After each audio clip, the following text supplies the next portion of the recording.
कक्षा 9 वालों का हिंदी का अब विषय है कृतिका। इसका पहला पाठ है इस जल प्रलय में, और इसको लिखने वाले लेखक हैं फणीश्वर नाथ रेणु। पाठ आप लोगों ने समझा था, अब इसका अभ्यास कार्य है। पहला प्रश्न है, बाढ़ की खबर सुनकर लोग किस तरह की तैयारी करने लगे।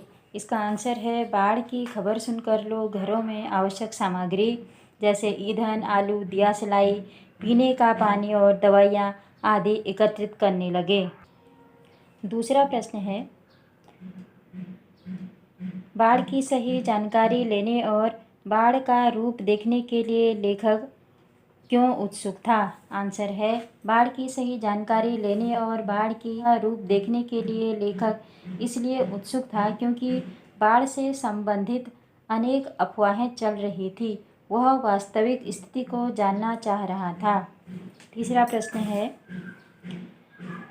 सबकी जबान पर एक ही जिज्ञासा, पानी कहाँ तक आ गया है। इस कथन से जन समूह की कौन सी भावनाएं व्यक्त होती हैं। आंसर है, इस जिज्ञासा के पीछे उनकी आत्मरक्षा की भावना छिपी है, इसलिए जनसमूह जानना चाहता था कि पानी कहाँ तक आ गया है।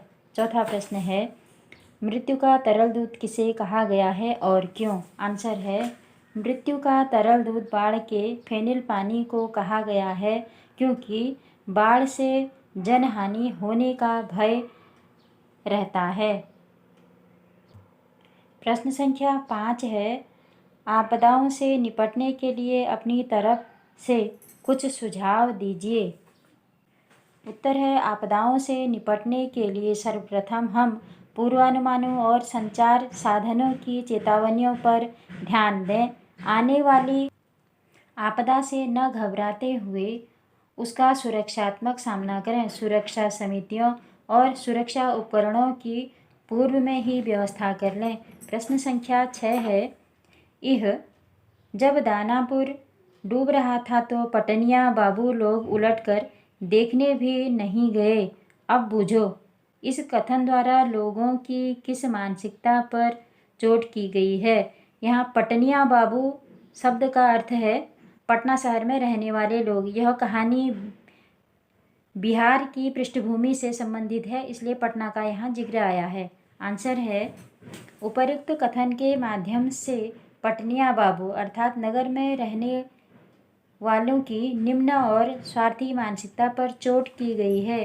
प्रश्न संख्या 7 है, खरीद बिक्री बंद हो चुकने पर भी पान की बिक्री अचानक क्यों बढ़ गई। आंसर, खरीद बिक्री बंद हो चुकने पर भी पान की बिक्री अचानक इसलिए बढ़ गई थी क्योंकि पान वाले की दुकान पर लगे रेडियो से सब समाचार सुनने के लिए खड़े हो जाते और पान खरीदकर खाते। अगला प्रश्न है, जब लेखक को यह एहसास हुआ कि उसके इलाके में भी पानी घुसने की संभावना है तो उसने क्या क्या प्रबंध किए।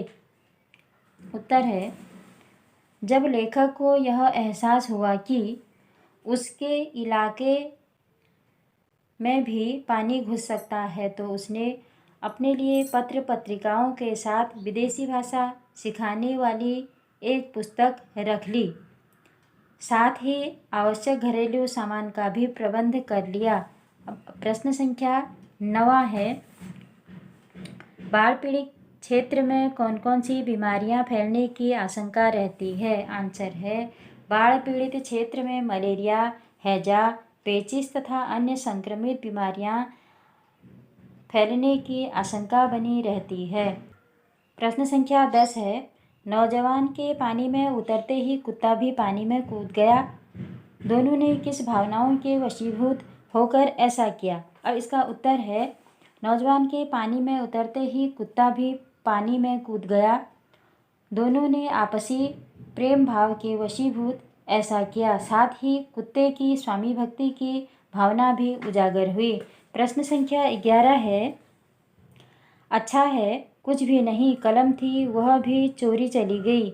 अच्छा है कुछ भी नहीं मेरे पास, मूवी कैमरा, टेप रिकॉर्डर आदि की तीव्र उत्कंठा होते हुए भी लेखक ने अंत में उपर्युक्त कथन क्यों कहा।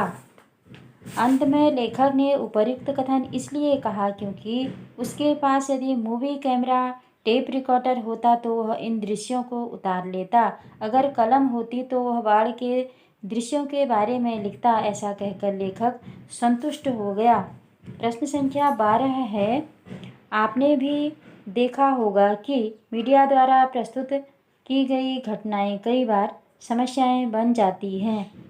ऐसी किसी घटना का उल्लेख कीजिए।